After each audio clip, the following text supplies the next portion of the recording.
Chapter 2, January 1st, Washington, D.C. Dagny Gray's 2006 Prius was outfitted with the Option 5 package, which included Bluetooth phone integration, a line-in to the stereo for her iPod, and a built-in GPS navigational system that currently showed a street map of Georgetown and a little red triangle that wasn't moving. The little red triangle was Dagny's car, and it wasn't moving because traffic doesn't move in Washington, D.C. People just sit in their cars and wait for the earth to turn. When the earth finally turned, Dagny saw something she'd never seen in Georgetown, an empty parking space on M Street.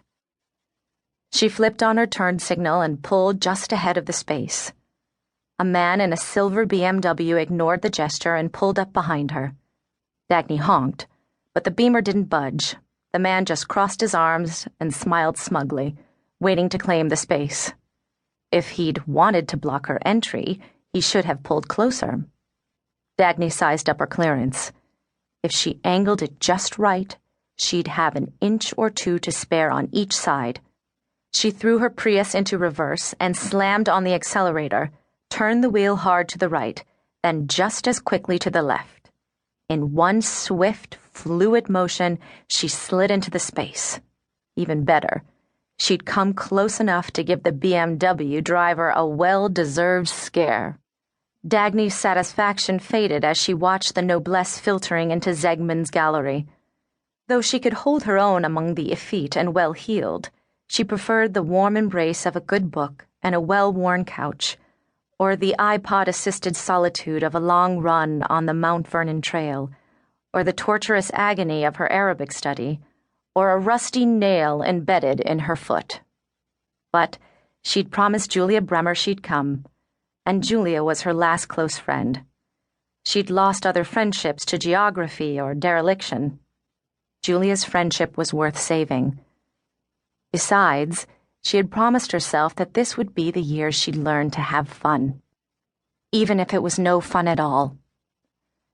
Dagny was thinking about this promise when her phone rang. She didn't have to check the display to know that Julia was canceling their plans.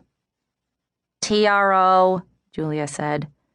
This meant temporary restraining order, and that Julia was stuck working on one. She was an associate at Baxter Wallace, one of the top litigation firms in town. Baxter Wallace was originally Baxter, Wallace, and McAllister, but McAllister got the shaft when some marketing consultants decided that the firm's name was too long. It didn't matter to McAllister, or to Baxter or Wallace, for that matter. All three of them were long dead. Blow it off.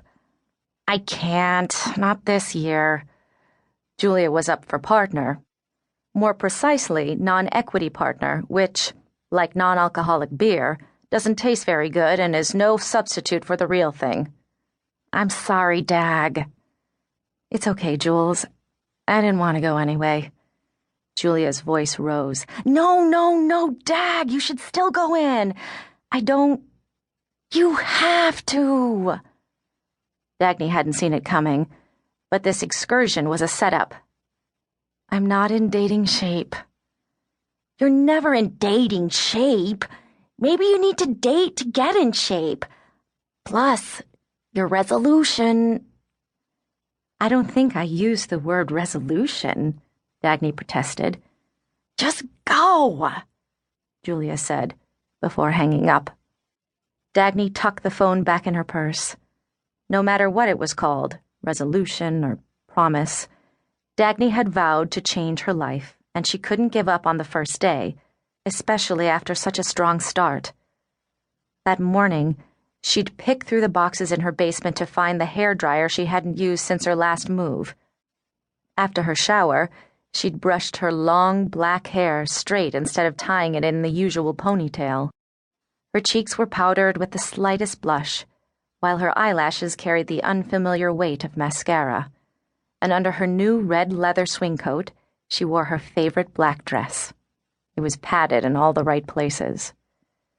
Dagny waited for the traffic to wane before climbing out of the car. She walked to the front of the gallery and peered through the windows, eyeing the suits and gowns inside. Some of the women towered over